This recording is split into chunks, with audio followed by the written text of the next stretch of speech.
Welcome to Chapter 6, Spring into Action. Approval was granted, a date was chosen. Angel designed a great poster, which Mrs. Roman made into stacks of copies.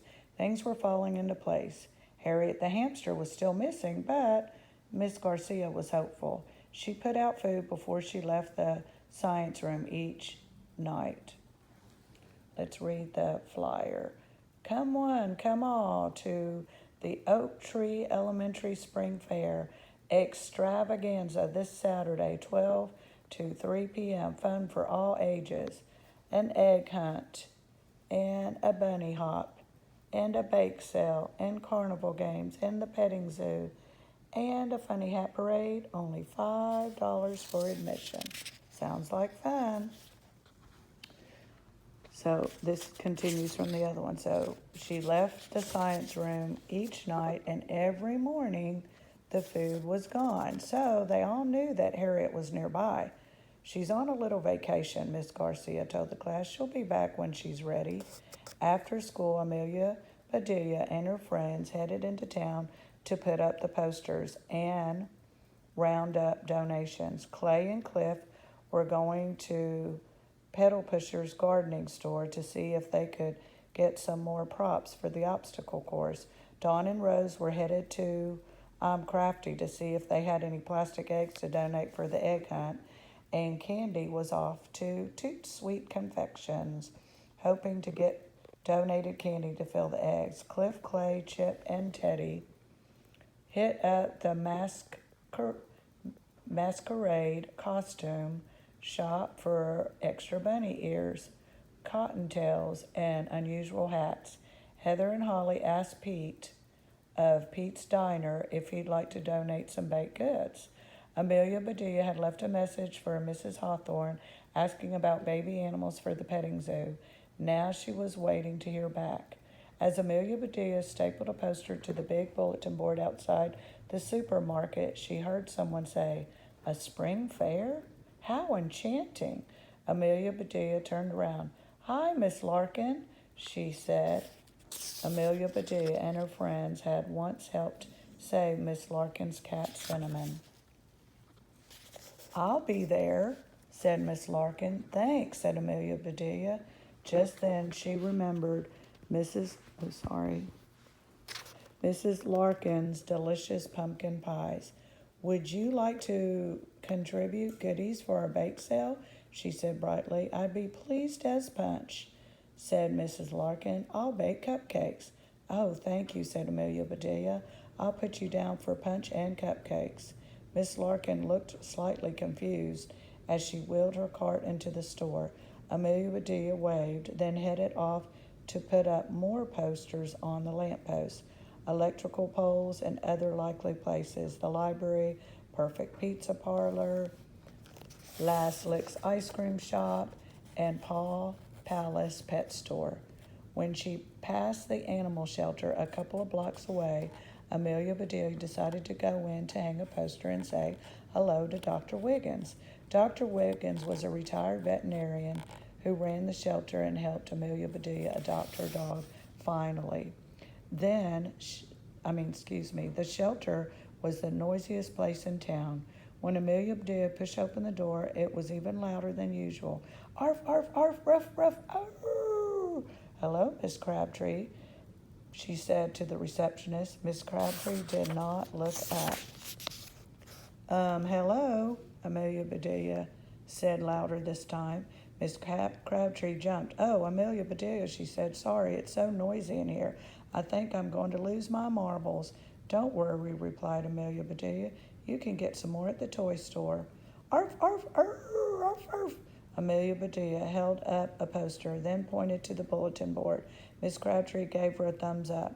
When the poster was in place, Amelia Bedelia asked, "Is Dr. Wiggins here?" Just then, Dr. Wiggins came out holding a wriggly black and white puppy.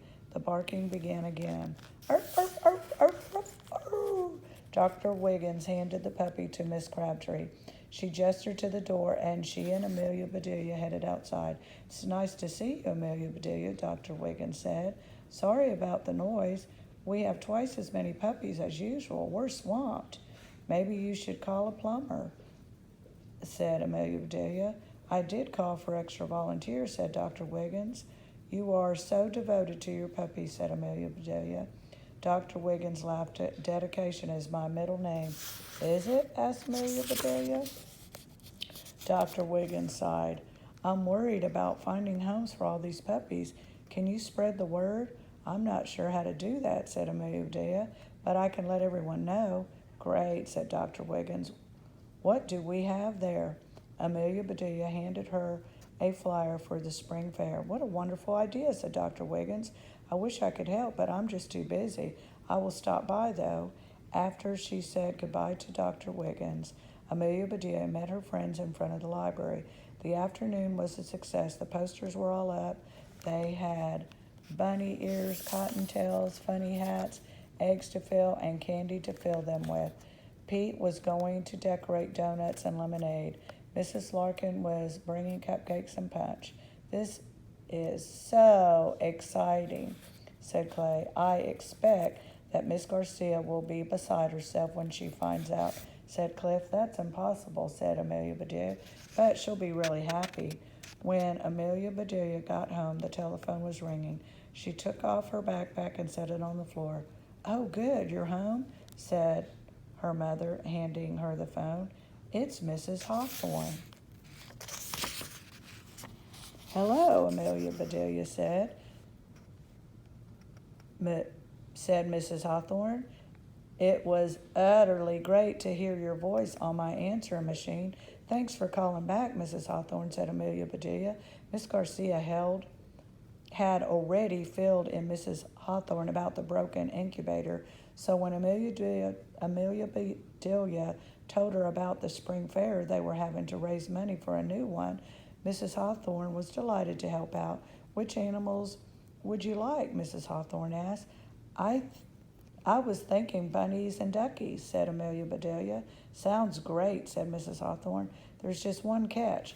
We'll be at a family wedding, so you'll have to pick them up yourself. Will that be possible? I'm pretty good at catching, Amelia Bedelia said. All righty then, said Mrs. Hawthorne. I hope you get a real kick out of the babies. The bunnies, maybe, said Amelia Bedelia. After they'd worked out the details, Amelia Bedelia hung up. Mom, guess what? She said. Mrs. Hawthorne is loaning us her baby rabbits and ducklings for the petting zoo. We're going to need to pick them up ourselves. She asked if we had a trailer. A trailer? Said her mother. Maybe you heard her wrong. Bunnies and chickens don't take up that much room. If I put down the back seat, we'll have plenty of space. Amelia Bedelia started thinking. I know, I'll bring my old wading pool for the ducklings, she said, and I'll ask Mr. Jack if we can make us a pen for the bunnies. Amelia Bedelia's mother smiled at her. I'm impressed, she said. You are really taking the bull by the horns. Amelia Bedelia laughed. I don't think so, Mom. I'm pretty sure no one wants to pet a bull.